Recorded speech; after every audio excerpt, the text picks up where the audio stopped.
cover the importance of disciplinary infractions today.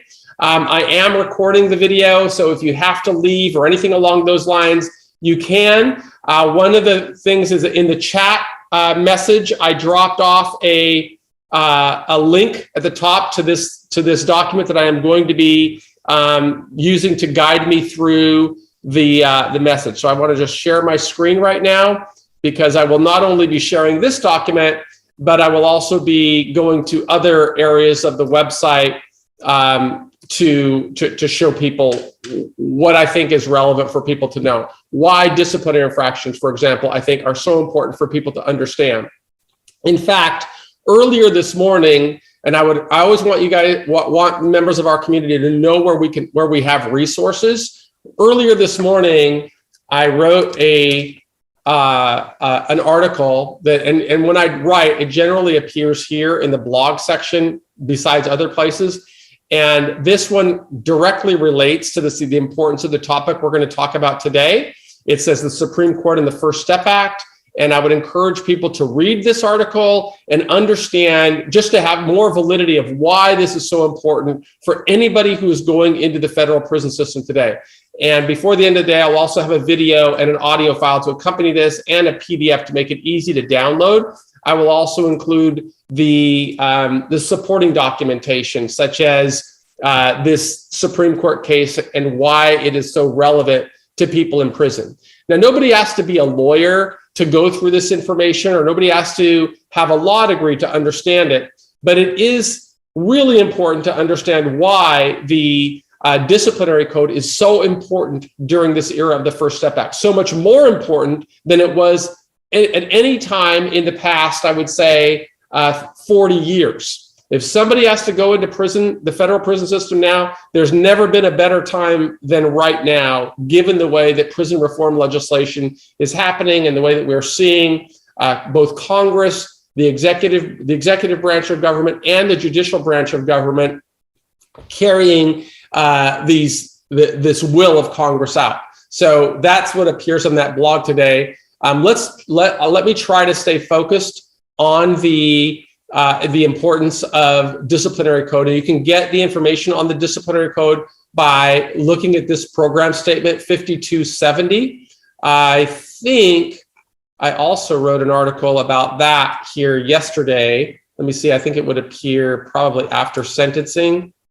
You'd go here to this article and you scroll down, and understanding the disciplinary code. Yes, I did. I published this yesterday, and this includes a video. If you want it, if it's easier for you to consume content while you're driving down the road, you might want to listen on iTunes. But I do recommend that you pay attention to this very lengthy description of the disciplinary code in the Federal Bureau of Prisons, because it applies to anyone who has hopes and aspirations of getting out early.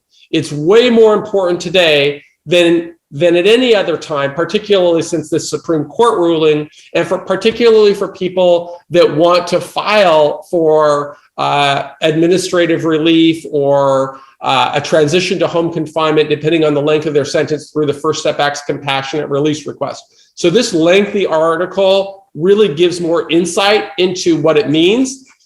Somebody could also click the link here at the top, and it will take you directly to the actual program statement 5270.09. And you can see that this is a 55-page program statement. It also, besides teaching you about how the Bureau of Prisons will enforce this program statement, it would also make people just a little bit more fluent with regard to BOP policies. And the more somebody understands the BOP policies, in my belief, the stronger a person is to understand, how do I protect myself against problems? Every individual who's going into the criminal justice system, before they surrender, the more they can educate themselves on how the system operates, the more effectively they can be in building a pathway that will advance their candidacy for the best possible release date.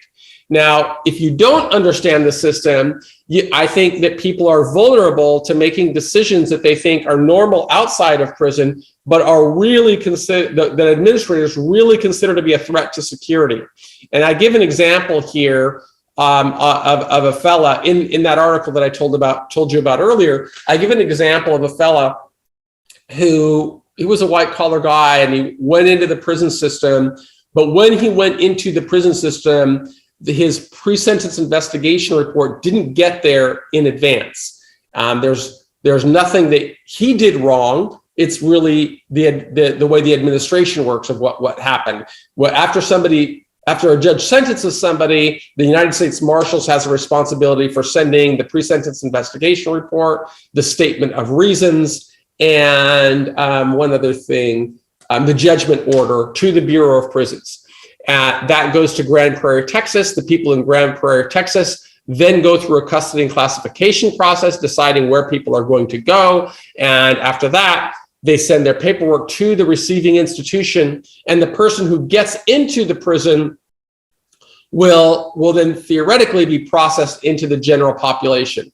In this case, the paperwork didn't get there. The guy surrendered and his paperwork wasn't there yet. So the administrators put him in segregated housing unit.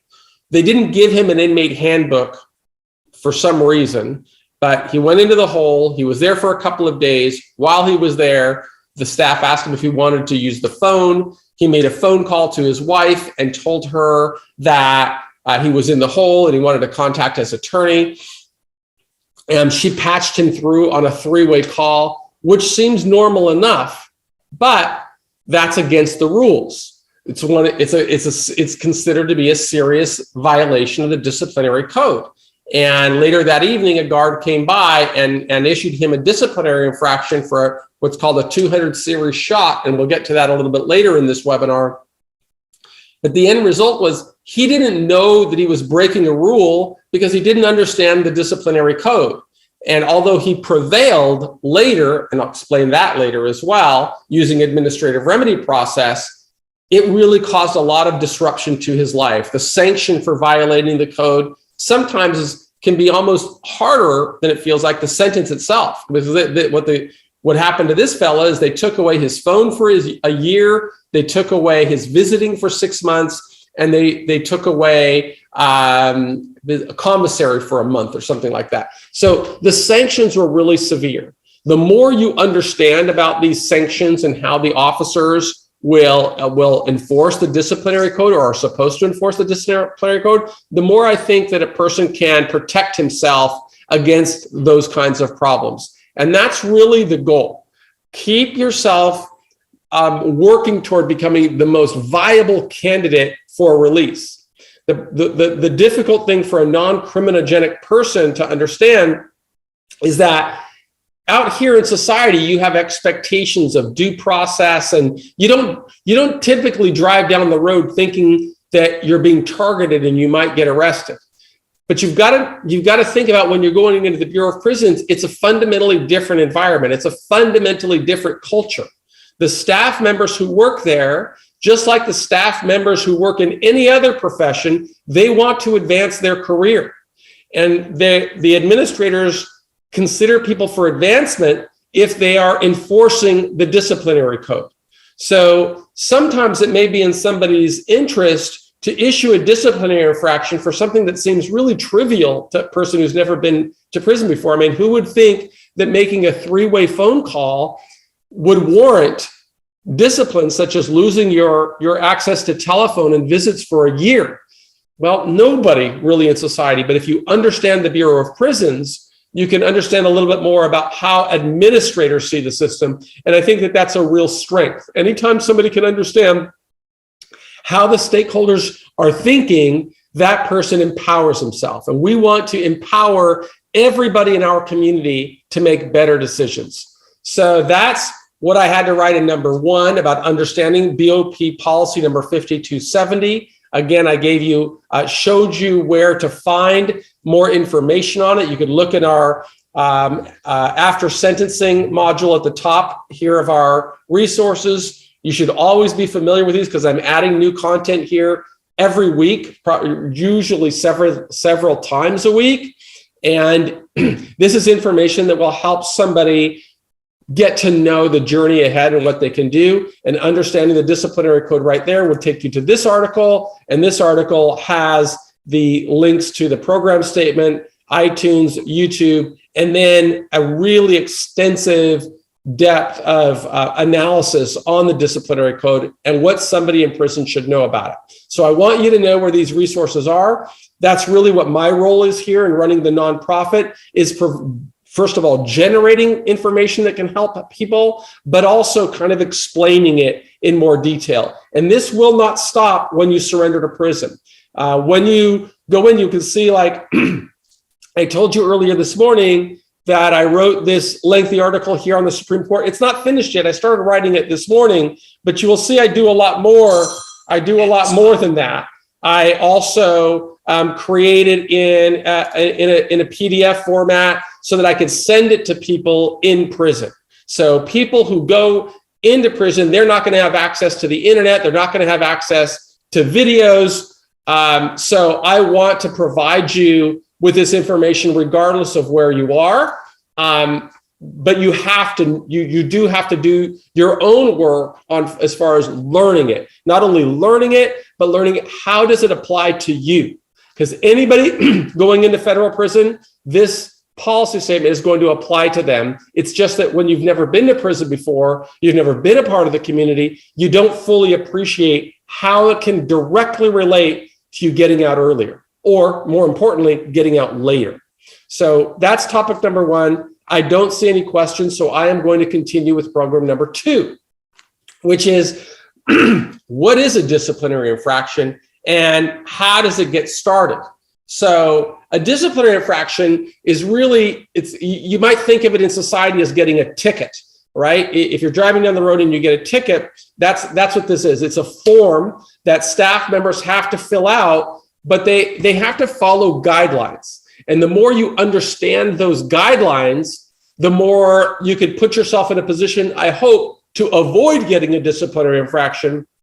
But if you do get a disciplinary infraction for an unjust reason, like you didn't really do anything wrong, well, then you need to know, how do I navigate that? And to navigate that, you've got to know the rules. You've got to remember that people that work in the Bureau of Prisons, a lot of them they're always going to expect a person in prison to follow every rule, but sometimes they don't follow their own rules. And if they don't follow procedure, it gives you as a person in there a mechanism to argue to get the disciplinary action quashed or to resolve it informally. So one thing to know is that the staff members have 24 hours from the time they become aware of an incident to issue the report. If they don't issue the report within 24 hours and they don't have a valid reason for not issuing it in 24 hours, you've got a mechanism that you can use to quash it. Then I'm going to give you an example of how that helped me while I was in prison and how I used my knowledge of the system and my preparations to free myself from a sanction that could have been very difficult for me while I was in prison. And I really want you thinking about this, because while you're in prison, you're in a different environment. You're in an environment where you just don't take liberty for granted. You anticipate there's going to be eyes all around you, not only from the staff, but also from cameras that are located strategically throughout the prison, and also from the other people that are serving time in prison that are watching you and maybe trying to advance their own level of liberty by informing on others. So be aware of all of this and make your decisions accordingly. So the example that I wanted to provide about my own experience with this was in, I want to say January, February of 2002. And if you haven't read Earning Freedom, Conquering a 45-Year Prison Sentence and you want it, reach out to me on chat or send us an email and we will send you one, because I think the more you understand about the entire journey, the stronger you become to advocate for yourself. But in this particular period of time, I was starting my relationship with Carol, who is my partner and my wife, and we married inside of a federal prison. But at the time she was coming to the system, coming there, she made a phone call to my unit manager, not really understanding how the system went. And that phone call that she made resulted in the unit manager calling her back. And that's what launched this cascade of problems for me several months later, like in March of 2002. What happened is I got called to the lieutenant's office, and the lieutenant office told me, yeah, they always start off, do you know why you're here? And, I don't know why I was there, but he said that you've got a disciplinary infraction for violating the telephone. I said, what are you talking about? I had no idea what he was talking about. He said, well, you've been accused of breaking into one building, going into their phone line, tapping into the phone line and calling your wife. I said, 2 months ago. And I said, how are you accusing me of that? I don't even know what to say on what I was doing 2 months ago. And he said, well, it's on you to prove you didn't do it.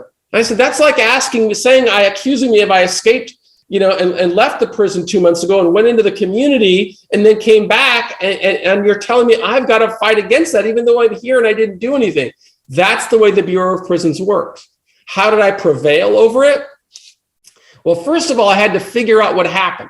And that's one of the reasons I highly recommend that every single person that's going into the system keeps a journal.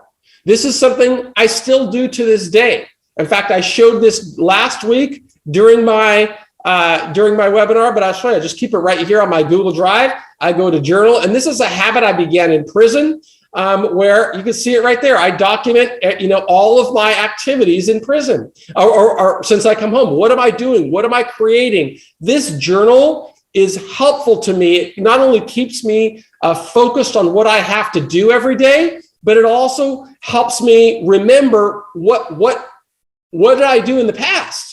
Okay, I want you to do that same type of thing while you're going through prison, because it saved me, and I believe it can save you. When I got this disciplinary infraction, what I went back and did is I consulted my journal from 2 months before, and that's when I saw the notation that my wife had called the prison asking about visiting rules or something along those lines, because she told me, and the unit manager called her back. Then I was able to get the unit manager to remember that he did it, and he could become a staff representative for me, helping me to advocate for myself, which is also important for you to understand, and we'll get down to that a little bit lower.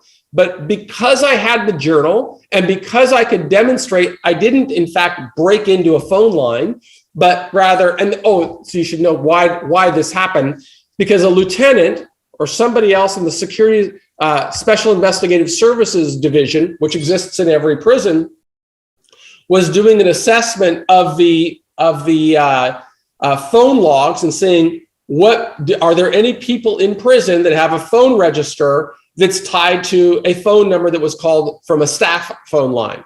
And when they saw that my wife's number was on both my number and on a staff phone line, the lieutenants just assumed that I must have broken into the phone system and tapped it. So that's the kind of idiocy that I think you have to be aware of. You have to know how disciplinary infractions happen. They can happen to you through no fault of your own. And yet you are going to be held accountable for overcoming it. If you don't have a good record, it's just harder to prevail. It's always hard to prevail anyway. But I'm showing you the tools, tactics, and resources that I developed to navigate that journey, because I believe you can use those tools, tactics, and resources to help you. But right now, because of the First Step Act, they are more important than ever. It's really important to keep a clean disciplinary record. And I would not be doing my job if I didn't tell people going into prison, you need to understand that. I can't tell you how many people I met that says, well, I'm not going to violate any rules when I go to prison. Good. But that's not going to mean that you're not going to get a disciplinary infraction. You've got it. The more you know, the more you can prepare yourself for inevitable challenges that surface. And I always remind people, just think back of what you've gone through since you've started your journey through the Department of Justice. I think we've all experienced things that we didn't anticipate, My job is to tell you, anticipate everything and then figure out a way to succeed. That's what we have to do if we want to position ourselves for the best possible outcome. So I don't see any questions here on number 2, which under chat. And remember, anybody can ask a question at any time and I will break. I'm very fluid and I can break at any time. So please feel free. I'm here with hopes of helping members of our community.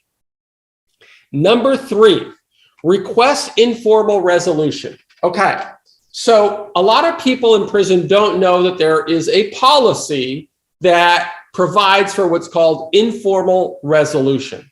Now, under the article that I wrote over here, under this section here, remember I told you that I also included a PDF that will take you to the direct program statement on the disciplinary code, and you can learn about informal resolution here. But now I'm just going to tell you about it. If you don't know about it, you can't even ask. But God forbid any of you get a disciplinary infraction while you're in prison. You need to know the process, because that if you don't ask for something at the right time, the Bureau of Prisons may tell you, well, you had that right before and you didn't exercise that right before. So it's kind of like for people who don't understand law or the criminal justice system, you probably all know sports. So imagine, basketball, and somebody's playing in a basketball game and somebody fouls somebody, but the referee doesn't call it. Okay. Well, at that moment, football is probably a better example of that. So in football, you're playing football, some type of a violation of the rules occur, the referee doesn't call it. And we know that in the NFL, the coach has an opportunity to challenge the ruling. And then the referee can review the ruling on videotape or whatever and make a decision on whether they want to reverse the call on the field, right? Well, they had to do it at that specific time. The coach can't lose the game and then 2 weeks later come back and say, well, what about that violation of the rule that happened in the second quarter 2 weeks ago? Let's replay it. The opportunity is gone. It's the same thing here in the Bureau of Prisons with the disciplinary infraction. If you don't know when to ask for relief, the opportunity is going to pass and you can't ask for it later. So it's important for people to understand this concept of informal resolution, because the policy statement provides that you can ask for informal resolution. Okay? Generally, an informal resolution means some type of sanction, okay, such as extra duty. Okay, I've got to go clean up the weight pile, or clean up or wipe down the windows, or give you 10 hours of doing something or other. Now, the plus side of doing that is if you succeed in asking for informal resolution, the disciplinary infraction comes off of your case and it's never going to be counted against you. That's my goal. Don't have these things count against you. The disadvantage is sometimes they may charge you with something you didn't do, and now you're going to have to do this stupid sanction, even though it's unjust. Okay? This is like going through prison. We should think kind of like in a military-esque environment, saying I'm going to war, and sometimes I'm going to lose some battles in order to advance possibilities of winning the war.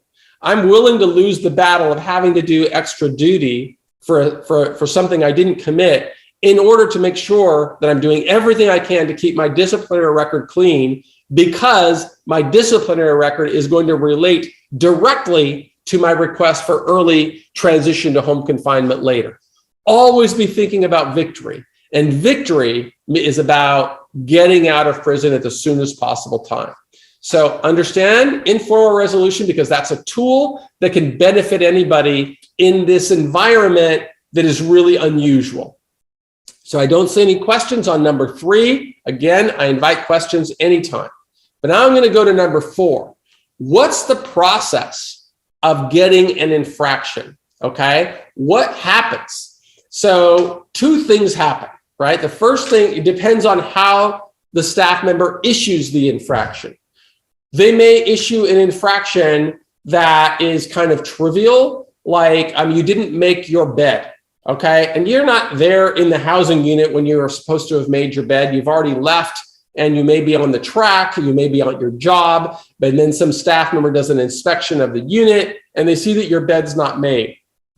What would happen in that case is the staff member would write the infraction as soon as he became aware of it, the lieutenant's office would call that person to the lieutenant's office, and they would read the report. And then they would decide on what they're going to do. That would be the time to ask for informal resolution. A different approach might be the staff member notices an infraction happening in real time.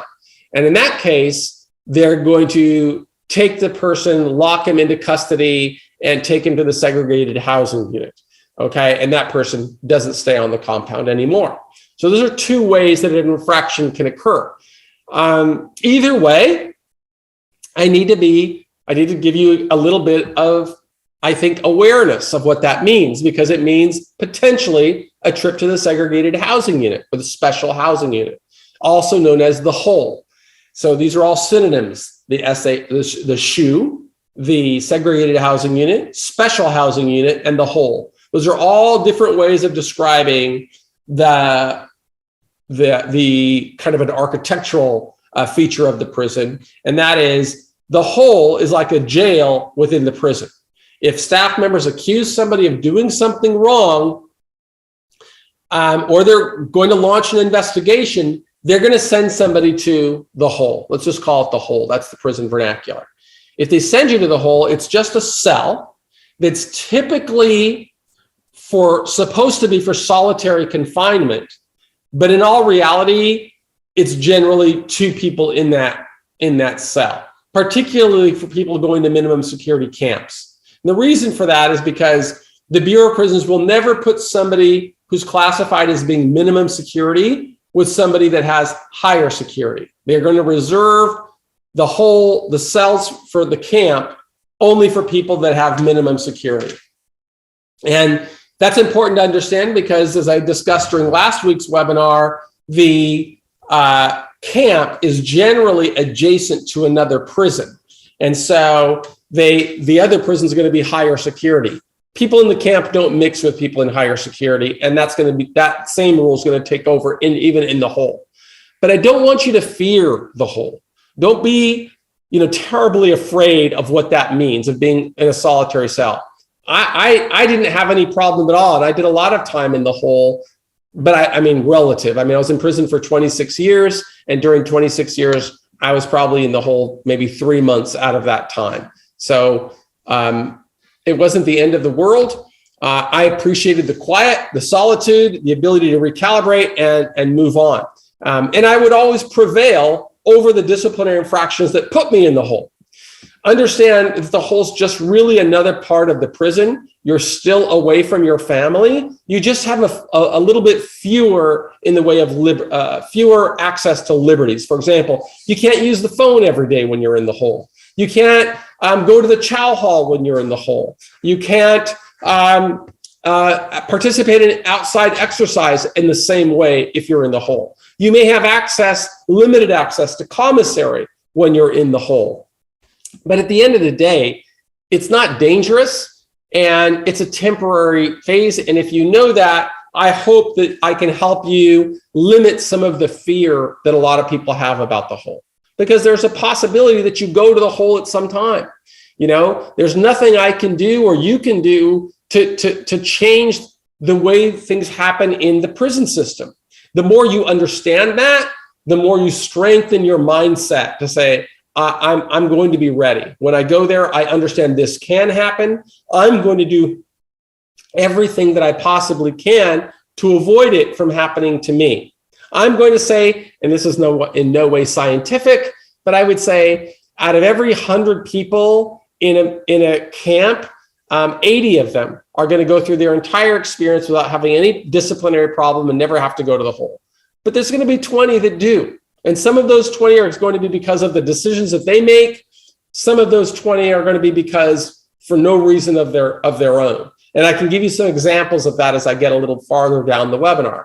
That's why it's so important for people going in to understand that although you may have the best of intentions to avoid any kind of problem that would lead to confinement or lead to in the hole or lead to disciplinary problems, it can happen.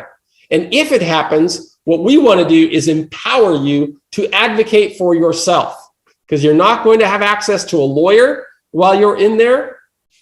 And You're going to need to know how to use the system. Of course, our team will help you. You're a member of our community, and that we will do the best that we can to help you.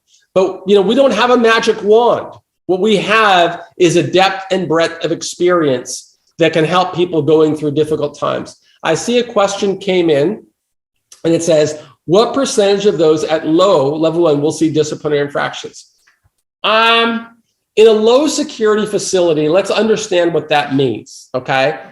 I'm going to do a separate webinar later on custody and classification, but just to give you the high level view of that, the Bureau of Prisons operates typically a high security United States penitentiary, a medium security federal correctional institution, a low security federal correctional institution, which has a branch called a satellite low federal correctional institution, and a minimum security camp.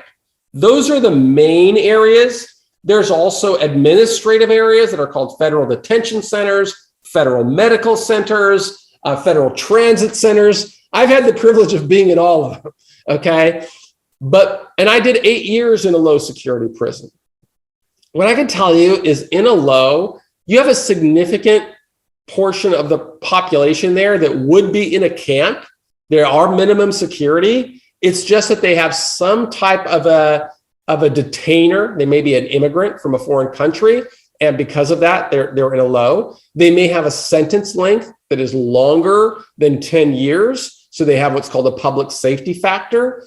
They may have a specific kind of offense that requires them to be in at least a low security prison.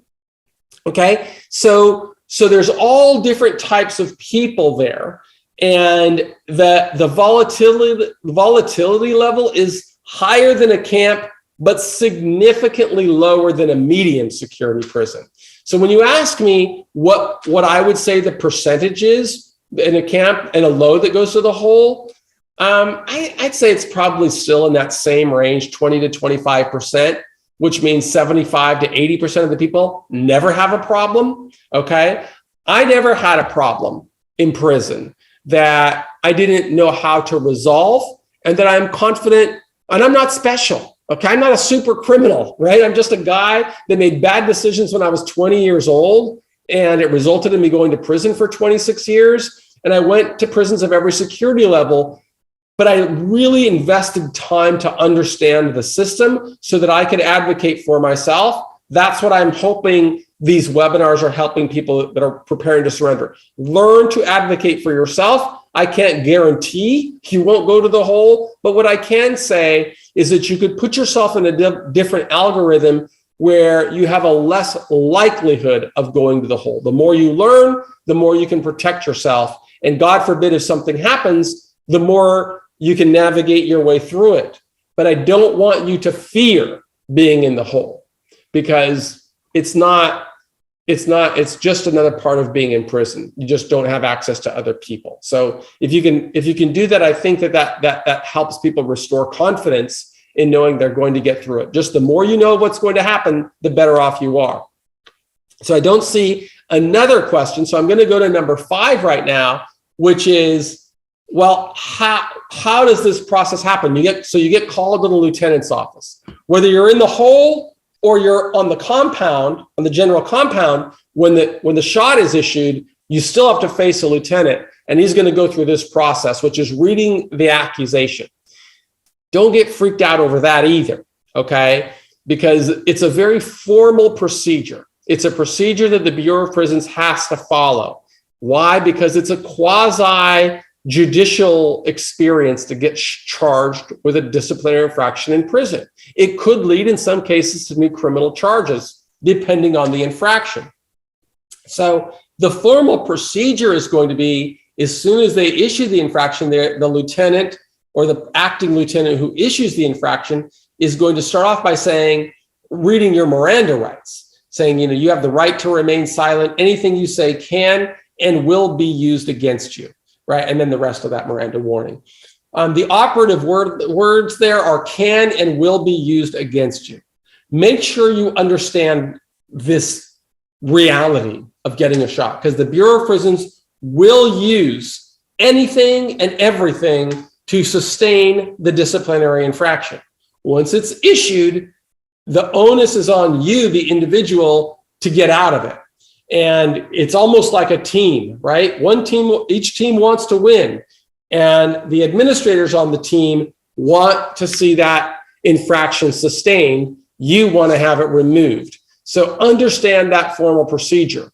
And why I say that is because the staff members are going to ask you certain questions. First, they're going to read the Miranda rights. Then they're going to ask you whether you have anything to say. And in the article that I wrote after sentencing here, you're going to see I gave you some examples of that, right? The first thing that I want you to say, it's rather long, so I got to kind of find it, but I gave you some examples on what I would recommend somebody say if they get in there. And the best way is this is the section right here where it says, you're seeking for informal resolution. So you might just say right then, I recognize that I made a bad decision and I apologize. Although it's no excuse, I've been under a lot of stress because I miss my family. I'm going to do better. And you won't have any further problems with me. That's the case is if you didn't do anything and you're not really in too big of a trouble and you know that, and you want to quash this, you don't want to fight. You want to be courteous. You want to try and get through this burden. And sometimes staff members are receptive to that. Okay. So understand it. Read it. But on the other hand, if you know that you're going to have to contest the charge, you should know those steps. And those steps are that this is the time to begin making a statement, but you don't want to make a verbal statement. You want to make a written statement. And so you would say, when the officer says, do you have anything to say? My recommendation is you say, I want to make a written statement. The lieutenant probably doesn't want you to write a written statement because remember, everything you say can and will be used against you. And they're able to talk to you in ways and then write in their words what you said. And that may or may not be an accurate reflection of what you feel or what you want to express. So you want to be able to kind of control this flow of information, always thinking about, I might have to pursue an administrative remedy later. And when I'm going to pursue an administrative remedy later, I want to have everything in my favor. And if you write a statement, you kind of control it. The reason the lieutenant may not want you to write a statement is because they're about expediency. And they just want to say, inmate said he didn't do it, But there may be a lot of other things that you could have said that you didn't say. And so you want to take some time to process it and then do it. So if you get a lieutenant that's kind of trying to push you or pressure you into making a verbal statement, I would recommend you say something like this. I would like, please let the record show that out of all respect, I want to make a written response and I will submit the written response within 2 hours or within a reasonable time today, okay? If you do that, and that's on the record that you've said that, it's going to help you if, God forbid, you ever have to do an administrative remedy and appeal this decision. So I always want you to be don't only think about today, but think about how every decision I make is going to put me in a situation where I can advocate for myself later if I have to. I'm not saying you're going to have to, but if you don't know, you can't make things a little bit more advantageous for you. And it's very difficult to prevail over these things, but I prevailed every time. In fact, I told you earlier in this webinar about that disciplinary infraction I received. It was because I could write a statement and show my journal entry and then do what I say as well here, ask for a staff representative. I wouldn't have remembered how to do that if I just did a verbal statement, right? I wouldn't have even known where the disciplinary infraction came from. I had no clue when they're charging me with breaking into a housing unit and tapping into a phone. I wouldn't even know how to do it, but I wouldn't have known how to respond. And so if I would have just said, inmate said he didn't do it verbally, that's all I could have said because I wouldn't have known what else to say. The lieutenant would have written that on the statement. I would have been convicted and I would not have had an opportunity later to introduce this evidence into the record. And so they wouldn't have considered it later. But what did I do? I said, I would like to make a written statement. I went back to my housing unit. I looked at my journal, the date and time. I saw that this was the time that Carol was trying to connect with me. I saw that my unit manager called her back and she wrote that, and I happened to have recorded it in my journal. I could then go to this unit manager and ask him to be my representative, and I could then get the disciplinary infraction quashed. It took a month. It took me a month. But had I not had all of that work in advance done, I would have not prevailed. And it would have meant I would have never gone to a camp. It could have meant other sanctions like loss of telephone for a year. That's very painful in prison. So, but more importantly, in this era of the First Step Act, if I would have qualified for compassionate release, this would have significantly hurt my possibility. So understand what happens when they read an accusation. The moral takeaway here for this: keep a journal, understand you could ask for a staff representative, understand you could ask for informal resolution, and understand that you've got to kind of hold the staff accountable. Remember earlier I said that the staff has 24 hours from the time they become aware of an incident to write the report. In my case, they issued that report in March, accusing me of the incident in January, 2 months before, but the staff had just done the audit in March, and they gave me the report within 24 hours of they did their audit of the phone records. That's why I wouldn't have prevailed on that 24-hour rule. But I did prevail by having a good record of showing and getting a staff. And I didn't do it, right? But it doesn't matter whether I did it or not. What matters is the BOP charged me and I had to respond. If that happens to you, I want you to know how to respond. I want you to be able to avoid disciplinary infractions. But if they come through no fault of your own, which is possible, make sure that you understand how to respond. And that brings me back to that question I received from the fella earlier who asked about how many people in a load get them. And I said 20, 25%. Remember that of those 20 to the 25% that get them, probably 80% of those people really did something wrong. Okay. So I'm speaking to the people who don't do anything wrong. You're still vulnerable. Understand, if you did something wrong, you also need to know these steps and procedures, because you have to learn how to advocate for yourself in that situation as well. But you have to prepare. You know, what's the Boy Scouts' first rule is, be prepared. Yeah, so we want you to be prepared. So let's go to number 6. What are the disciplinary infractions? Well, a lot of them you're going to say will never apply to you. And I would tend to agree. Greatest severity, that's a 100 series disciplinary infraction. That's like causing a riot, escaping, fighting, things of that sort. I don't think anybody that's working to get out of prison early is going to do something along those lines.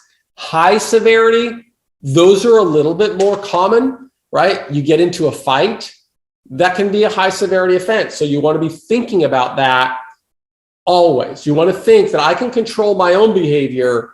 I can't control the behavior of anybody around me. So be conscious of that.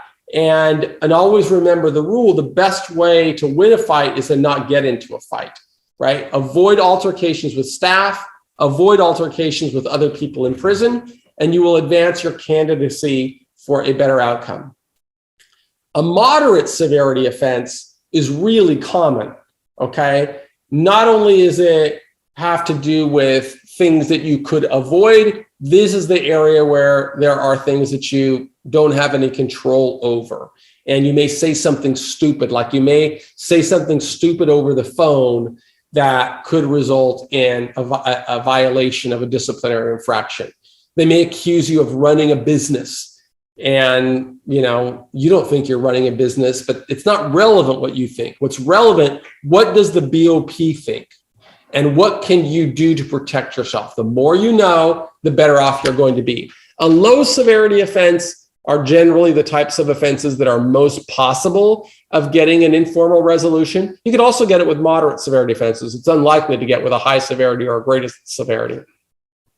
What's a low severity offense? It could be something like not making your bed, or something along those lines. So make your bed, it's just, you've got to kind of understand what are all the rules. And there are so many rules that you're never going to know all of them. But if you become fluent with what they are, you can do better. How do you find them? Well, last week I gave you this resource. I'd encourage you to look at this resource again. The Bureau of Prisons' own website, bop.gov. Go to an institution where you think you're going to serve time. There's McKean at the top. I served time at McKean. Scroll down to the bottom, grab the orientation handbook, okay? And then if you roll through this handbook, you're going to see how do the administrators run the prison. And I think if you scroll down towards the end, it will get to the section on disciplinary infractions, and you can just read them because they publish them in the handbook. Why do they publish them in the handbook? Because they expect you, if they've given you a handbook, they've got the right to hold you accountable. There's all the prohibited acts, right? That's what I said, the greatest severity, 100 series, killing. And nobody's going to do that. Assaulting another person. These are areas, rioting, encouraging others to riot, right? I guess that depends on who you are. If you're the president of the United States, not a big deal. But in prison, very important. So be conscious of all of these acts and be conscious of how they apply to you, okay? Be conscious of how administrators are going to use it. And I didn't mean to make a political statement just there. I'm just saying things are different for people in prison than they are for people outside.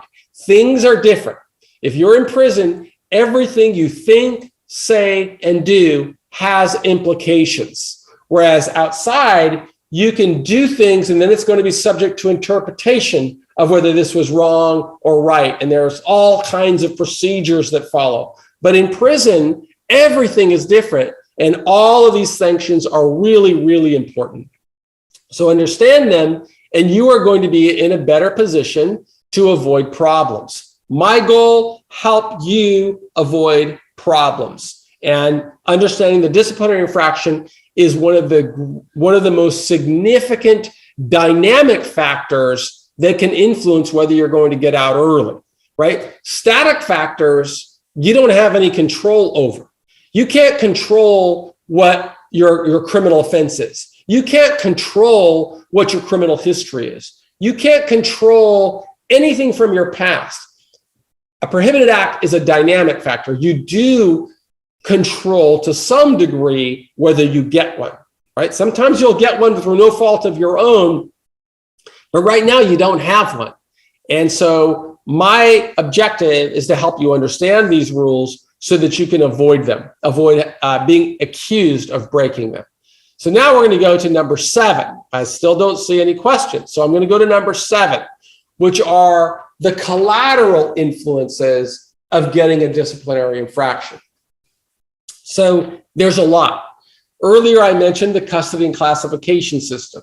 If somebody gets a disciplinary infraction, it's going to be accounted against them in the custody and classification system in multiple ways, right? Meaning it's going to depend on the series that you get, the quantity that you have received, how long ago you received it. All of that will work against you in the custody and classification system, but also in the pattern score, and probably also in the Spark 13 score, which influences whether you're a good candidate for relief. You always want to be thinking about, how do my decisions today influence where I'm going to be in the weeks, months, and years ahead? And you want to be in the best possible position to get out. So you need to understand the collateral consequences of a disciplinary infraction. And I will do a separate webinar on custody and classification. B, you need to understand it in terms of both B and C, the First Step Act and the CARES Act, because those policies, one's a policy and one's a law, they require stakeholders to look at your disciplinary infraction. If you've got a disciplinary infraction, the staff has a reason to validate their negative response to your request for relief. So make sure that you understand these things, and I hope it will help you make better decisions with regard to how you are adjusting in prison, with regard to the friends you choose while you're in prison.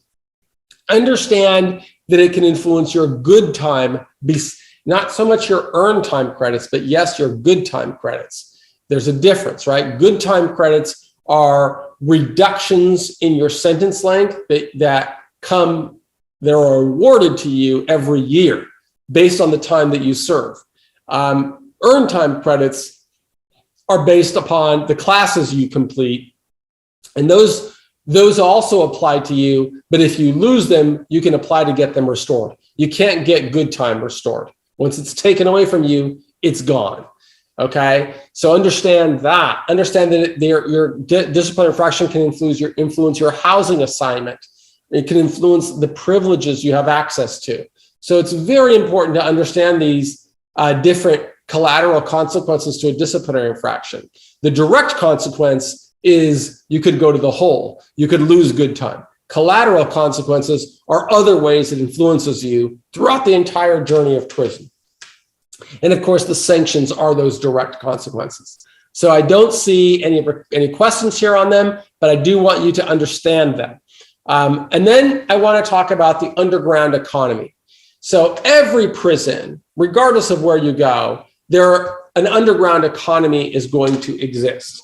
There are going to be people who have their hustles. They may say, hey, for $10 a week, I'm going to make your bed and do your laundry. They may say, oh, I'll make you some extra food out of the commissary, out of the ingredients you provide from the commissary, or some extra food from the kitchen, or something along those lines. There are more nefarious aspects of the underground economy as well, such as contraband and so on. You want to understand that economy, and you want to make your own decisions with regard to how it can influence you going forward. I don't want to make a commentary on what you should do or should not do. My role is to help you understand it and understand how to make good decisions that are going to get you the best possible outcome. I didn't always make decisions that would limit me to having problems from administrators. For me, it was always really important to prepare for success upon release, and I would make decisions accordingly. I wrote books in prison. I got charged with I got charged with violating disciplinary code of running a business because I published books in prison. I understood the system, and it was different for me because I had a 45-year sentence. Most of the people that go through prison professors programs are serving relatively short sentences. And when I say relatively short, again, that's relative, right? You're not going to think it's short, right? If you're going to spend, a month away from your family and your loved ones, that's extraordinary.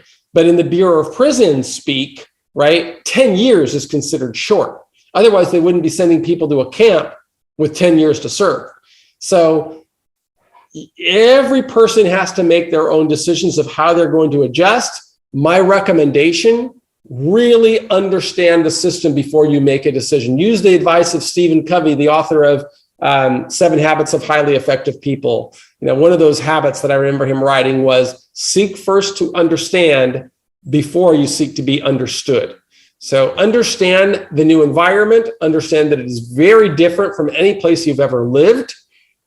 It's an environment where, people that may not have a high level of influence in the real world have an enormous level of influence in there, right? You're going to have people that are petty criminals that might be the top of the, hierarchy when it comes to influencers in prison.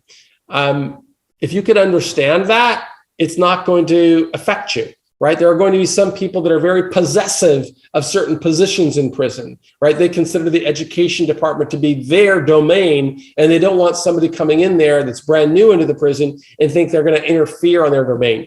Understand that and understand, okay, how do I use my critical thinking skills in such a way that I can get through this journey without having exposure to a disciplinary infraction?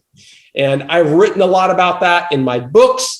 I can't give you every scenario where that influences you because we'd be here forever and it'd be like trying to understand, the encyclopedia. There's just too many experiences to describe. This is about giving you a high level understanding so that you can make better decisions yourself.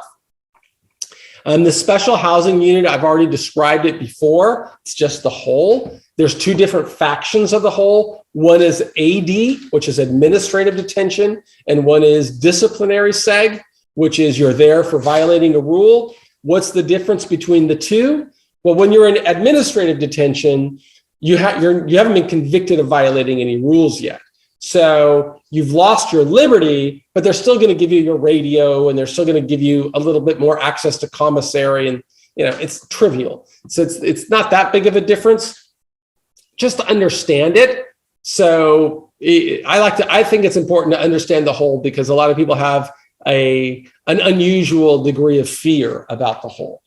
And I don't think you need to have that fear. What you need to be thinking about is, what's the promise? What's the best possible outcome? And this is a possibility. I'm going to focus on minimizing my exposure to that side of the algorithm, and always be one of the 80 people that never experience that out of 100, not one of the 20 that do. So while you're in the hole, what does it look like? I mean, you're confined to a room for 24 hours a day. Every day. They theoretically are supposed to give you 1 hour out of the cell a day, but getting you out of the cell is only taking you from your whole cell to a cage, and you're supposed to recreate inside of that cage. It's still a cage. So it's there's not a lot of activities, but I was productive when I was in the hole. I was a writer, so I wrote a lot of manuscripts while I was in the hole. I exercised in the hole. I found ways to stay productive. And I liked being apart from other people. But everybody's different. Just understand it and you'll do better. If you want more in-depth descriptions, I do encourage you to read the books that I wrote. Now, number 10, SIS investigations. So just like in society, you have law enforcement, the FBI, and there are investigators. In prisons, you have it as well. That's called the SIS, the Special Investigative Services Group.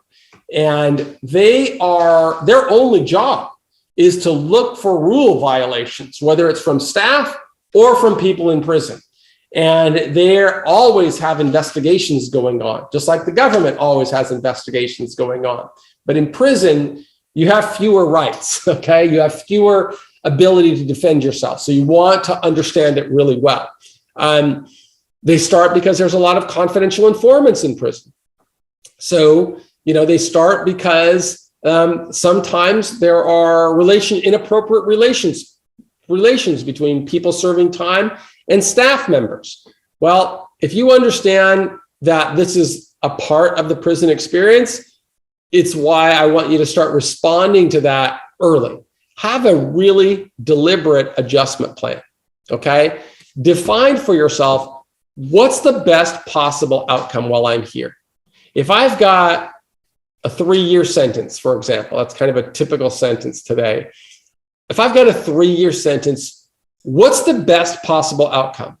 Well, given the First Step Act, the CARES Act, which is currently in place, given RDAP, if you qualify for that, those are a lot of factors that can take that 3 years down to maybe serving 10 months in prison in a best possible situation, okay? A more realistic situation on 3 years, what do you get? 9 months, no, 36 months minus 15%, 4.5.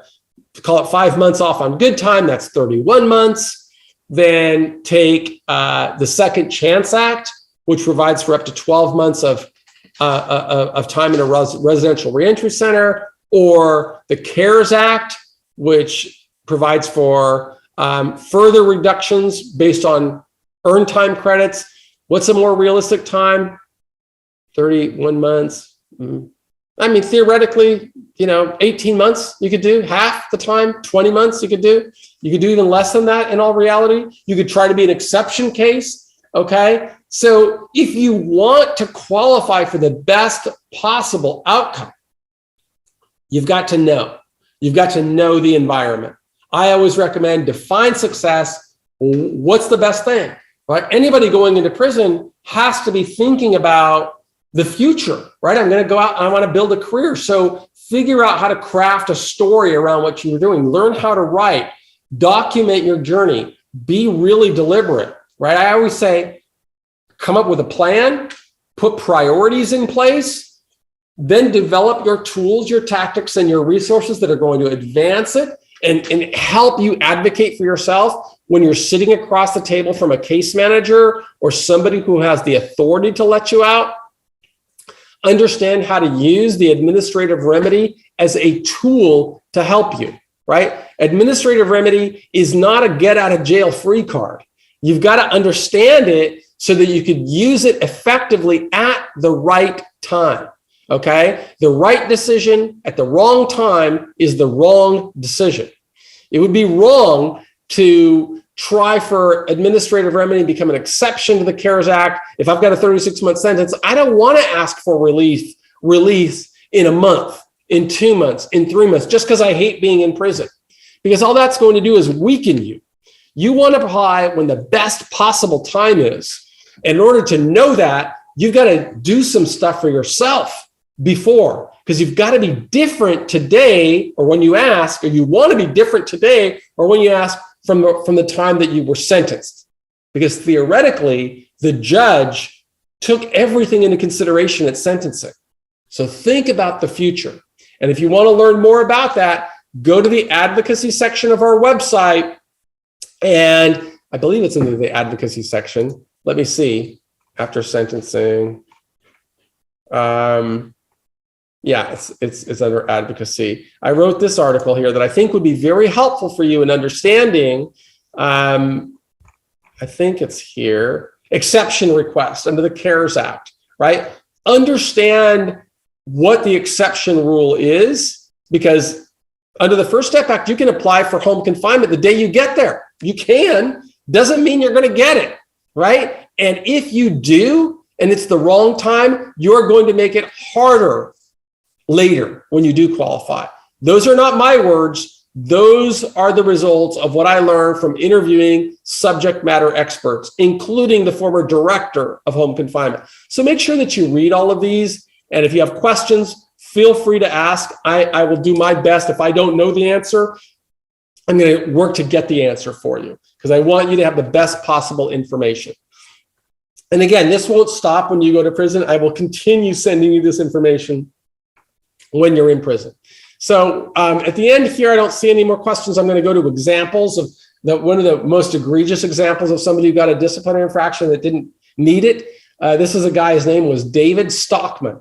I think that was his name. He was a lawyer. And his job was watering the flowers. So he had a hose, and his job every day was to go out and water the flowers. Well, he did that. He just tried to get through his sentence and get home. But we were in California. In Arizona, at another prison, somebody escaped from prison, from a secure prison. And they discovered that the way he escaped was the guy threw a garden hose over a fence, and he used that garden hose to repel himself out of the prison and down into society. And so an investigation ensued. And anybody that had access to a garden hose got locked in segregation with a disciplinary infraction.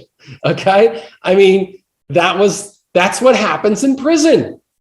And David went to prison for like 2 weeks, went to the hole for like 2 weeks. And when he got out, he came to me and he, just said, please help me do whatever I can to avoid going to the hole. And I can't do that, right? I'm not a magician. I can't change it. I try to change it by trying to change the system, the whole prison system. And that's what our nonprofit stands to do. And maybe some of you will join us when you come home to join us, join this effort of the nonprofit, because I really believe that mass incarceration is one of the great social injustices of our time. And I have to do my part to try and change it. But one of the ways I can try and help you change it is help you understand we all have to live in the world as it exists and not as we want it to be. So this is the world as it exists. You're going to get through it. I got through it. Everybody on our team has gotten through it. And I know you're going to I know you don't want to go through it, but I also know you could use this time to recalibrate. You can use this time to build a better life. I've got group assets down here at the bottom of this sheet, which each of you have. If you don't have access to the sheet, at the top of this chat, I gave you the URL again to access that sheet. But at the end of the day, I just want to tell people, hey, get ready for this journey and do so with a plan. because your plan is going to help you restore confidence. And I want you to have confidence so that when you get through this, you know what's coming and you're stronger. I've done this with thousands of people. My partner, Justin, I met when he was just like each of you, going into the system and lost and doesn't know what's coming. But through planning and preparation, he became an expert. You're going to become an expert. You've got to be the CEO of your own life. And to be the CEO of your own life, you've got to define success. You've got to create your plan, put your priorities in place. You've got to develop your tools, tactics, and resources, and you've got to work toward a better outcome. And that's really what I wanted to share, because I think an understanding of the disciplinary infraction is super important for anybody going into the system. And I've got resources at the bottom of that link that you can access. I hope that if you have any questions, you will ask members of our team. I'm not always accessible for one-on-one stuff, but I really trust in members of our team, and I want to help as many people as possible. Now, I've got to ask if there are any final questions here. So this fellow who's surrendering in a couple of days, I apologize, because I know it's really hard, and I haven't had an opportunity to give you as much content as possible, but you're going to do it. And spend a lot of time on Prison Professors. There's a tremendous amount of content that's available to anybody that wants to see it. I'm always creating more. And even when you're in prison, I will be sending you stuff. And I wish you the very best success. If you haven't gotten a copy of Earning Freedom or any of the other resources that we offer, please reach out to me so we could send you either a digital copy. You can read it, you can listen to it, you can watch it on video. I don't know if that one's on video. I'm building it now. But I just want to wish you the best. I would never ask anybody to do anything I didn't do. And I believe you're going to get through this with your dignity intact and come back and do great things in society. And that's what our team is here to help you do. So if there are no further questions, I am going to wish you a great weekend and thank you for being a part of our community. Okay, thank you. Chad, if you're still on, I know that you had a question for me. Do you want to stay on this call, Chad, and ask me those questions? If you're there, I'm going to unmute you. I think I can unmute you. Or was it Chuck? Was it Chuck that had questions? Yes. Can you hear me? Yeah, I hear you. What was the question, boss? Well, first of all, I'd like to thank you for what you're doing. This is a simple question and possibly an ignorant question. I'm 65 and I'm not, quote, computer savvy. And I couldn't figure out how to send you the question during the webinar. But my question is, well, that's my fault. I should have been more specific on showing you how. But just so you know, in the future, are you on a Zoom screen? Yes. Do you see at the bottom a little thing that says chat? Yeah, I clicked on that. Yeah. So if you click on that, do you see a window open? It did earlier, and I typed in my question, and I couldn't figure it, and it posted, but I couldn't figure out how to send it. Well, that's probably my fault. You probably did send it, but I missed it. So well, it was this question, and I have a couple other ones. Can the journal be a handwritten journal in a 3-ring binder? No. Okay. So the 3-ring binder staff are going to consider that a weapon, right? It could be used as a weapon. I'm assuming you're talking about a metal type of a product. Yes. Okay. Composition book. Well, composition book's different. That's a soft cover without a metal binder. Okay. Right? Here, can you see my screen? Yes. So can you see this? Yes. So this is a soft cover book, right? I would show you something. I'm going to share my screen again. Okay. And I'm going to see if I can find this. Don't know if I can or not. I'm going to see if I can find it. Share. There's my screen. I'm going to go here. I'm going to go to Amazon.com. I'm going to try and find prison professors data. I'm sorry I don't have a link to this, but I'm going to see if I can find it. I know where I could find it. Here. If I go, can you still see my screen? Yes. If I go to resources, if I go to our books, okay, and I scroll down here. So,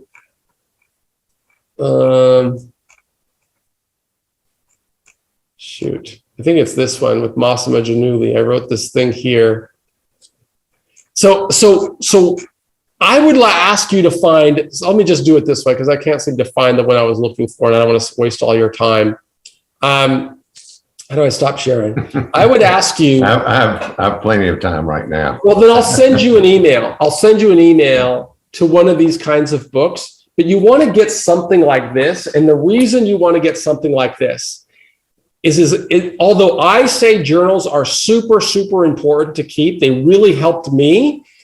The BOP would never allow me to get a day timer in, okay? They wouldn't allow me, when I'd have my family try and send them, and I always went through enormous challenges to get it in the mail because staff, they're always blocking, right? So I wrote a daily journal. And then the way that I wrote it was I wrote it in such a way that there's always words here.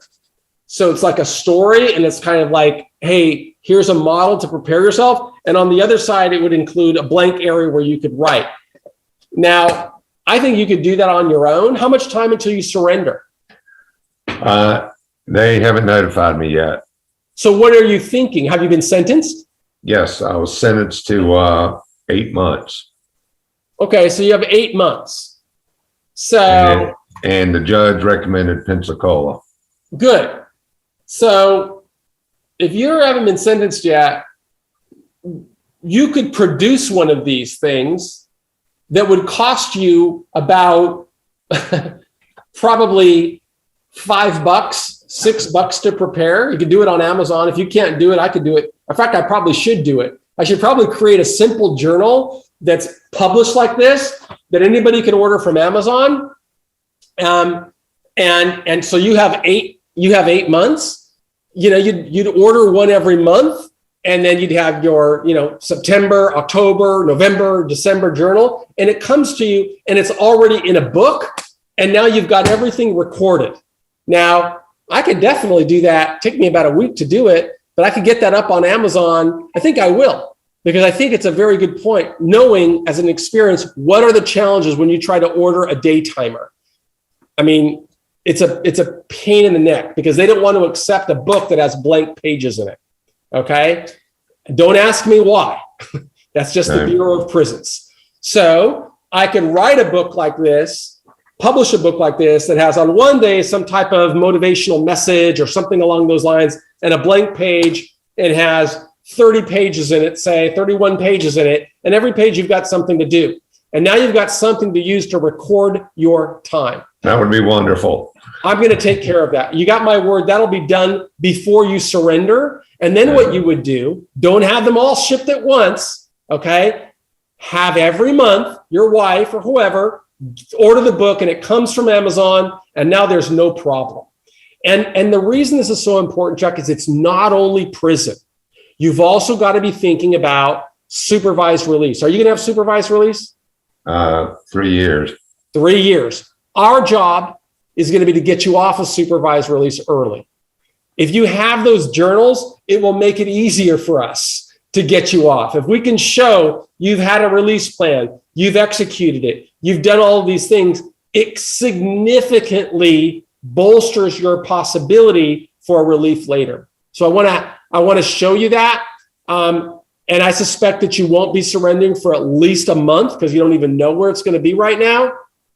So I'll create a separate webinar for that as soon as I finish the book. But that's a good project, and I'll show people how to use it and how I used it. It helped me when I got out of prison get off supervised release early. It helped me create my own job, so I didn't have to go work at Starbucks or something like that, or some place. I was an entrepreneur from the day I got out of prison, and I had blanket ability to travel anywhere in the United States without asking permission. So all of that, I used my journals as a tool to help me get that, and that's what I'd like you to do. Okay. Of Do you have time for maybe 2 more questions? course I do. Yeah. What's up? Okay. And in the past week, I just came across your website, and Sam also has been generous with his time, but being generally lazy, and this to me is tantamount to cramming for a exam back in college. Is there a bullet points of do's and don'ts as far as like surrendering, the disciplinary code, early release? Yes. Yeah, right here. I'm going to share it. I'm going to show you where you can get it as soon as we get off this call. So let me share my screen right here. It's one. I mean, there are so many, but I think I have it here. And that's the challenge. There are multiple resources. So there's so much, right? Okay. I mean, I can't teach everything that I went through and learned in 9,500 days in prison, but I will teach everything I've learned. So here is one called the top 10 surrender tips that I have for people to think about. You can click on these here and understand what they mean. I would recommend that you go through this if you don't want to read it all, because it's a lot, dude. I mean, I'm not pretending it's not a lot, but my job is to give as much as I possibly can, but also to make it easy as I possibly can. So if you don't want to read it all while you're driving down the road, you could click on these. These are like podcasts, right? Just click on that. Hi, I'm Michael Santos with Prism Professors, and I'm really enthusiastic.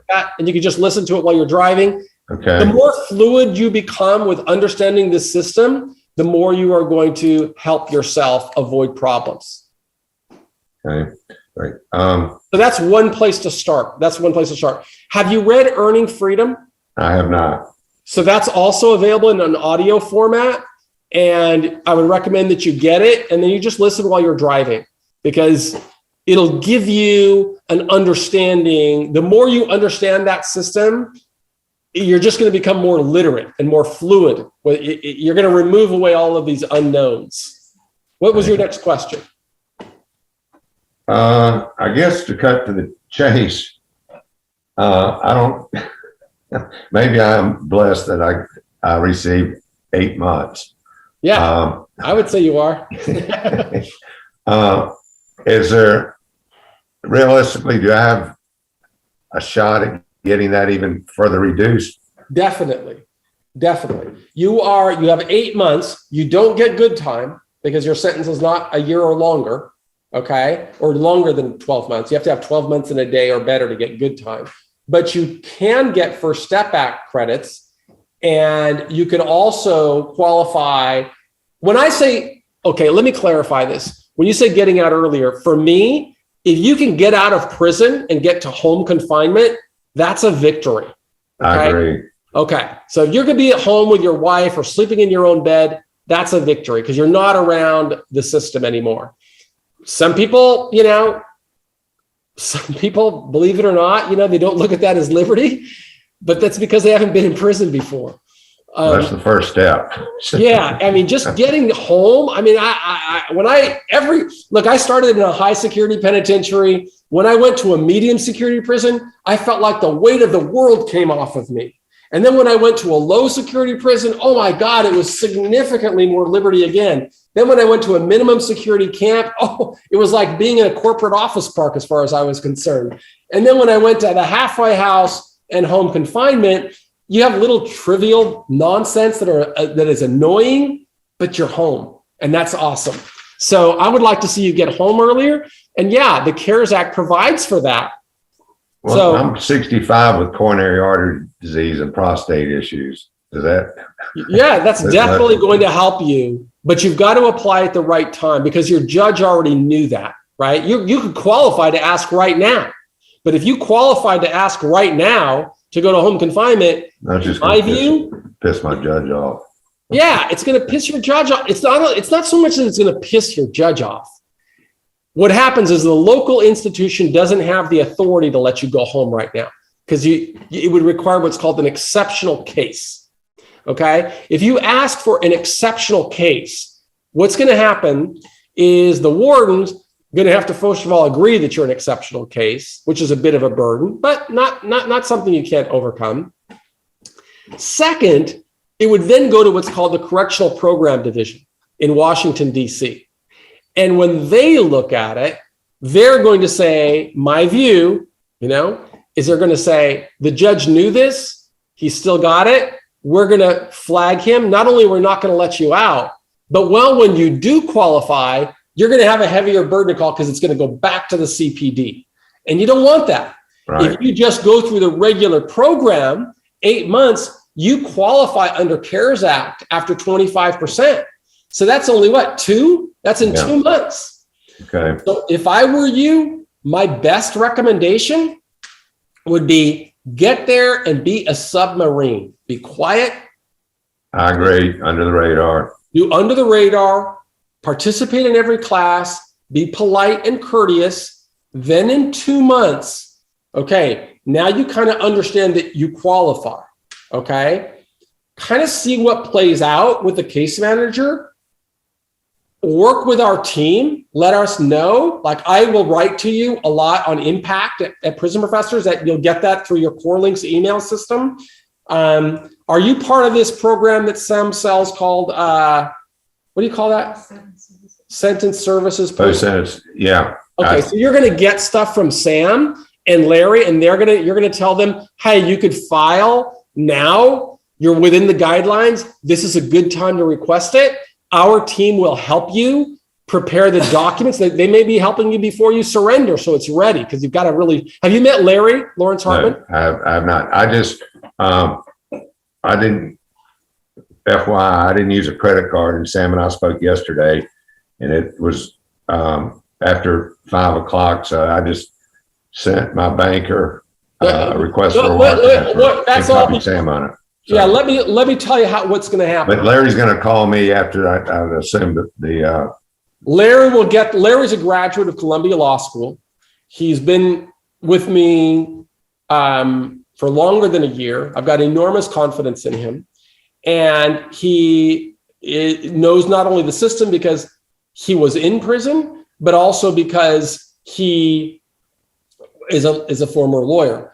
And so he really understands the First Step Act and the CARES Act, and he will help you prepare your documents in a way that satisfies all the things that the BOP is going to be looking at.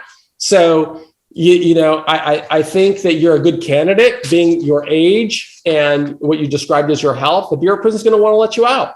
So there's no telling what will happen, but when you ask me, can it happen? Definitely. But go ahead. I'm sorry. I want you to not only thinking about getting out, I want you thinking about having the highest level of liberty when you get out, right? So you want to be able to get out. What do you do for a living? I was a small developer and contractor, and so you've been an entrepreneur your whole life? I had one job in my life 6 months after I graduated from college, and then I went out on my own when I was 22. So that's the point. You're a guy that likes to be independent and work for yourself. You've got to anticipate the roadblocks the system will put in place, and you got to be building a record that will help you overcome those roadblocks. And that's one of the other reasons I want you to have a journal. So let me follow up on that and get that done. It'll only take me maybe 40 hours or so to get that done and getting up. What's that? He doesn't know. My wife is asking when.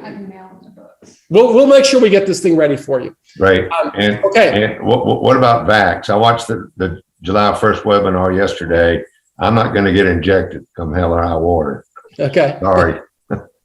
That's all right with me. It may change if I'm in that whatever it is, the hole. No. Let me get the answers to that. I'm going to interview the director, the former guy who retired from the Correctional Program Division, and I've got that very specific question on there. I don't want to give anybody bad information. So I want to get the information on what will happen if you're not vaxxed, number one. Number two, what you can do I would think in your case, you don't have to go in there with this concept of being anti-government, not vaxxed or whatever. I would do it if I were you in a manner that's going to strengthen your case, such as I'm a certain age and I've got whatever that medical condition you have, and because of that, the vaccine might influence my health, and you get a doctor's opinion. There's a lot of stuff. There's a lot of ways Well, my doctor told me not to get vaxxed because he thought that's a full stop. That's all I need to hear. But he won't put it in writing.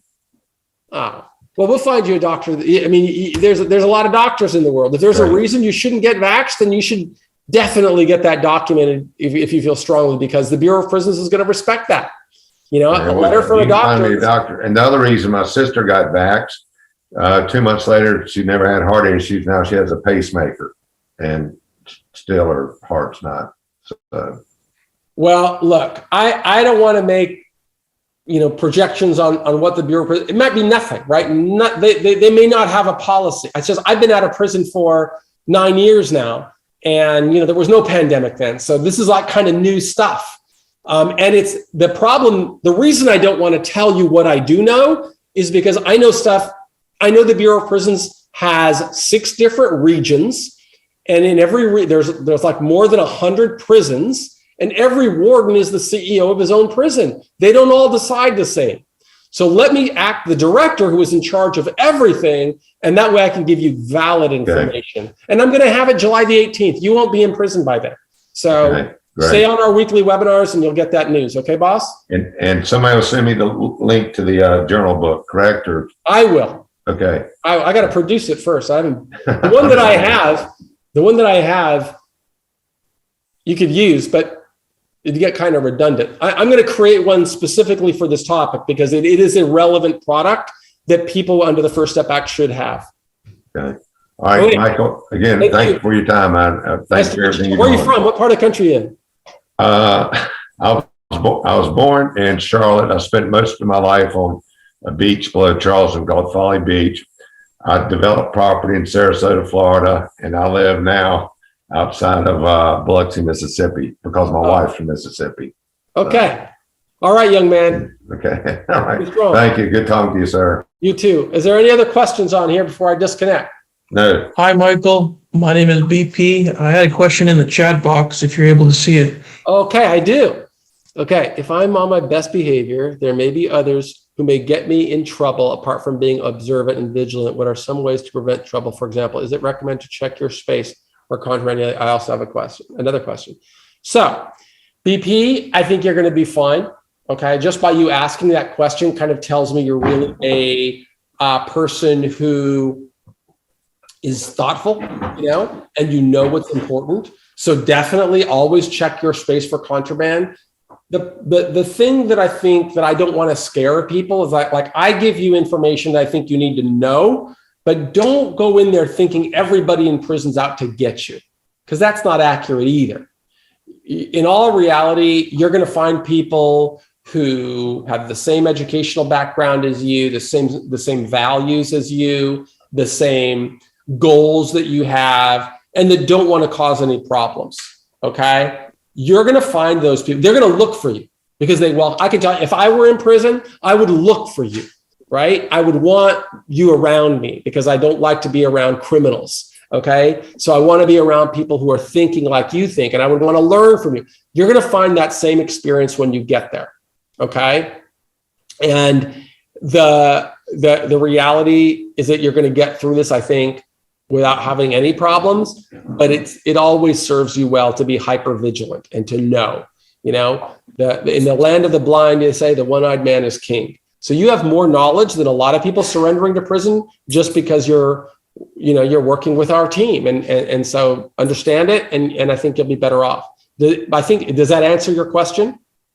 Yeah, that was a helpful comment. Thank you. I guess a follow-up to that is if, as an organization, prison professors, white collar advice, if you guys provide some kind of strategy or plan in place for applying each step of the administrative remedy, is there some kind of timeline in place for those absolutely things? Let me show you where that is.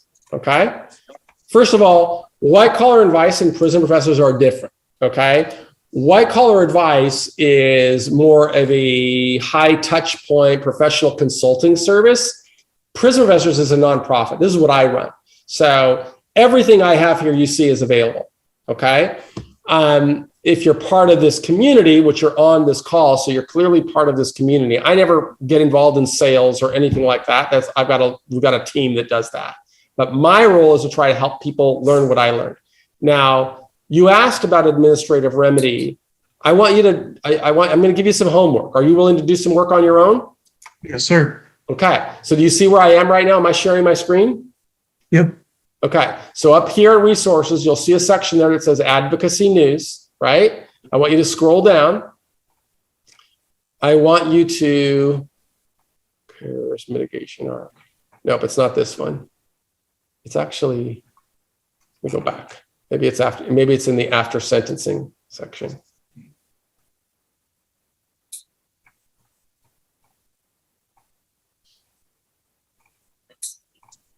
Where did I put that? Maybe it was there. Let me see this again. I write a lot of content here, which makes it hard for people to keep up, I think, but it's very important. Oh, here it is. Learn about, you see this number 5? See number 5? Yep. Okay, so up here, it shows up here. Resources, advocacy news, go to number 5, okay? And under number 5, I'm going to click this link, boom. Okay, I'm going to copy it just so you don't even have to look at it. I'm going to drop it in the chat. There it is. There's the link in chat. And you'll see here, this is the whole administrative remedy process. Okay, you'll see here that there's the program statement. If you click that, you got the whole program statement right there. Okay, if you click this, this is what an administrative remedy form looks like. Just click that and you can see it. That's all it is, right? This is not complex litigation here, okay? That's a BP9 right there, a request for administrator, BP9. That's all the space you have, okay? That's a BP10. That's a BP11, okay? Now, to fill it out and to win on it, that's a different story. So read all this information here. Watch the video, okay? Go through this information so you kind of understand it. If you have problems with it, you know, I think that, when do you surrender, BP? On Tuesday, the 12th. Read this before you surrender. It'll really help you. But know that I'm going to continue sending you information while you're in prison, okay? I would also encourage, why is it you want to file an administrative remedy anyway? You haven't even been to prison yet. I understand what it is and what it does, but I just want to know when's the best time to apply. And what's your sentence? Because how long is your sentence? 36 months. 36 months. Okay. Are you qualifying for RDAC? I'm not qualified yet. Yet? When you say yet, does that mean you intend to qualify? I hope to, but I don't think I will qualify. Well, that's a good answer. Okay. So 36, and let's just kind of do the math. Let me ask you a question. What does success look like to you? 36 months. What's the best outcome in your view? Best outcome in my view is 15 to 18 months with all the... Great. That's great. Because you're not one of these guys who are saying, I want to get out in a month. You know, that's like, I want to be 6'6". I can walk that all my life. It doesn't mean it's going to happen. So good. 15 to 18 months is a reasonable path. Okay. And I would say the best case is going to be 15. No, it could actually be better than that in all reality, because, well, you've got longer than 18, so you have to be 50%, but 50% of 36 is 18. So plus earn time. Yeah, you're probably right in the sweet spot of what you need to do. Okay. What you want to do is advance possibilities for success. And so I can't give you all the answers on that right now, except this one. Don't get a disciplinary infraction. 1. So be very conscious of your behavior. 2, participate in every possible class that you can take. Are you a college guy? You sound really young. Yes. Okay. What do you do for a living? I'm a mental health therapist. I'm 33. You're 33. And what are you, a therapist? You said what kind of therapist? Mental health. Mental health. So what's your undergrad in?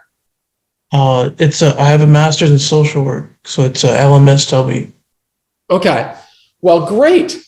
Use this as an opportunity to kind of start redefining your life. I'd create a class, okay, that you can teach in there to teach other people how to develop mental strength while going through struggle, okay? Do that, a couple of things will happen. Number one, you're going to strengthen yourself. Number two, you're going to help other people. Number three, you're going to advance your candidacy as kind of a good citizen within the community, okay? Try to document all of that, right? I'm going to create my own journal as I did for the young fellow that I was responding to before. Get a journal. If you want to get, I don't care which journal you get, but find a way to document what you're doing every single day and always share that with your team, right? Always learn to advocate for yourself. So when it comes time to ask for relief, okay, under the First Step Act or the CARES Act or whatever's in place by then, and if I'm a betting man, I'm going to say it's going to be way better in 10 months than it is today, because that's just the nature of prison reform. It takes a long time to roll out. They've been rolling the First Step out since December of 2018. So it takes a long time to roll out. By the time you get through that, your point, you should have a lot done. And I'll be sending you examples in prison through both the mail and through the email subscriber service that gives you tips on what I would do. That's all I ever say. I never ask anybody to do anything I didn't do. This is the way I powered myself. I believe it can power you. Yes. And in order to get the best possible outcome, as you always say, do you think it's wise to just follow up with you and your team regularly, like on a weekly basis, to make sure that this paperwork is filed at the right time in the best way? I wouldn't file any paperwork for at least 50. I wouldn't even think about filing paperwork for 12 or 15 months. Because if you file remember, the Bureau of Prisons doesn't like people to file administrative remedies. If you start filing them, you're going to be considered, you're not going to be the invisible guy. You're going to be kind of the guy that's a pain in the ass. And you don't want to be the pain in the ass. Okay? You want to file when you're ready. And, you're not ready. You're too new. So let's build a record so that when you are ready, you've got a far higher chance of succeeding. Okay? A far higher chance. I want you to get out in 15 to 18 months as well.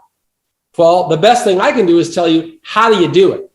Well, the first 12 months, don't do anything except participate in classes, avoid problems, be a submarine. Okay? Underwater, you got your periscope up so you know what's going on around you, but you're not a beacon. People aren't looking at you. Excuse me. And then read all the stuff I'm going to be sending you. Twice a month, I send information that's going to tell you what's going on around the country. Like if you look at this article that I wrote today, well, so the blog that I wrote today, look at that article and learn why it's important. Educate yourself, because that knowledge is power. You've got to have as much information as you can. Very few people get the best outcome in prison. Very few. Most people get shellacked in there, right? And then they have a lifetime of problems. My job is to show people, let's change that by becoming successful. And I think there's never been a better time to go to prison than right now. If you have to go to prison, this is as good a time as it's going to get. Yes. Thank you so much for that. Last question is about notepads, like we talked about. Is that something that BOP provides, or is it all on me and my network to have those with me? I always like to be when I was in prison, I made journal entries on a piece of white typing paper. Okay. And I put them together. The problem is you don't have it bound, and it's not as impressive when you come home, because when you come home, you've got more navigating to do. You got to deal with a probation officer. You got to deal with a judge who you're going to try and say. Imagine how successful you would look if you got out after 15 months and you had 15 of these, okay, that are completely filled out, and they sit on a desk, and you say, "This is what I did while I was in prison." Imagine that, okay? And it has your picture on it or whatever, right? You've got your story. That's impressive, because that's something that very few people do, right? It's easy to say, I'm going to keep a journal, right? But that doesn't make people do it. I did a lot of stuff when I was in prison so that I could accelerate my prospects to liberty. That's what I want you to do. And I guess I'll have to make do with loose sheets of paper until I can get a hold of a notebook, right? I'll be letting once I publish this, I'll make it really easy. It's going to be right on Amazon because you want Amazon to send it to you. Okay. Okay. Because the Bureau of Prisons doesn't accept books from your family. Okay. So I'm going to put it on Amazon. It's going to be super low cost and it'll be up there within a month. It'll be up there within 2 weeks. It'll only take me 40 hours to produce it. I know that. Okay, great. Thank you so much, Michael. All right, buddy. Have a good weekend. You too. Bye. Bye.